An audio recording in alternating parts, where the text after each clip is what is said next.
দেশ জুড়ে বিতর্কের মধ্যে এবার রাহুল গান্ধী বিস্ফোরক মন্তব্য করছেন। ভোট চোর বলছেন নির্বাচন কমিশনকে। পাল্টা নির্বাচন কমিশনের তরফ থেকে বলা হচ্ছে রাহুল গান্ধীর এই বক্তব্য দায়িত্বজ্ঞানহীন মন্তব্য এবং উদ্ভট তিনি বলছেন। আর এদিকে রাহুল গান্ধীর এই মন্তব্য নিয়ে তাকে সুপ্রিম কোর্ট দেখাচ্ছে বিজেপি। শুরু হয়েছিল ভোটমুখী বিহার থেকে, এবার দেশ জুড়েই ভোটার তালিকায় স্পেশাল ইন্টেন্সিভ রিভিশন বা বিশেষ নিবিড় সংশোধন শুরু করতে চলেছে জাতীয় নির্বাচন কমিশন। এই নিয়ে দেশ জুড়ে বিতর্কের মধ্যেই কমিশনকে বেনজির আক্রমণ করলেন বিরোধী দলনেতা রাহুল গান্ধী। শুক্রবার নির্বাচন কমিশনকে ভোট চোর বলে আক্রমণ করলেন রাহুল। তার অভিযোগ, বিজেপির হয়ে ভোট চুরি করছে কমিশন।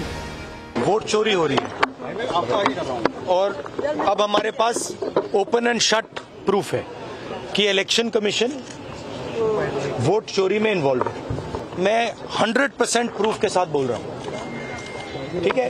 और आप सबको पता लग जाएगा, जैसे ही हमने ये रिलीज किया पूरे देश को पता लग जाएगा कि इलेक्शन कमीशन वोटर चोरी करा रहा है। किसके लिए करा रहा है? किसके लिए करा रहा है? बीजेपी के लिए करा रहा है। इलेक्शन कमीशन में जो भी ये काम कर रहे हैं, right from the top to the bottom, आप एक बात याद रखिए, आपको हम छोड़ेंगे नहीं। कुछ भी हो जाए हम छोड़ेंगे नहीं आपको, क्योंकि आप हिंदुस्तान के खिलाफ काम कर रहे हो। ये ट्रीजन है। आप कहीं भी हो, रिटायर्ड हो, कुछ भी हो, ठीक है, हम आपको ढूंढ के निकालेंगे। কিছুক্ষণের মধ্যেই বিবৃতি দিয়ে বিরোধী দলনেতার অভিযোগ উড়িয়ে দিল নির্বাচন সদন।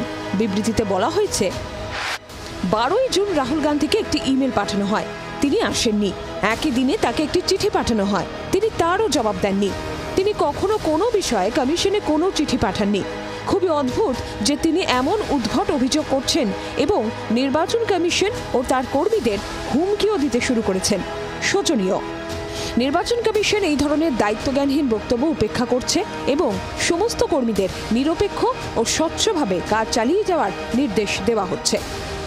ভোট চুরি বিতর্কে রাহুলকে সুপ্রিম কোর্টের পথ দেখালো গেরুয়া শিবির। সুপ্রিম কোর্টে যান, লোকসভায় বলে সময় নষ্ট করছেন কেন? ব্যাটারি পড়ে হচ্ছে বেশি, লাভ নেই হলো।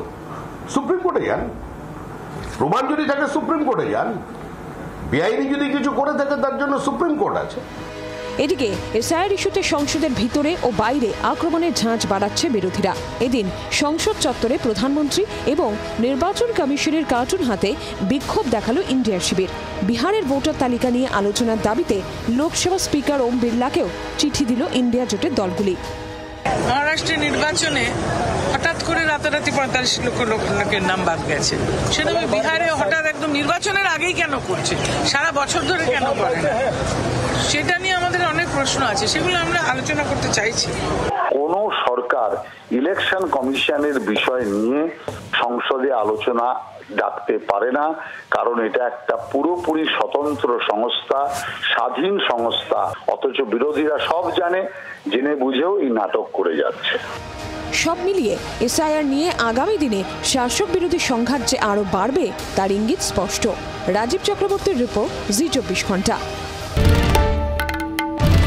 বাংলার আওয়াজ, বাঙালির আবেগ, জি24 ঘন্টা।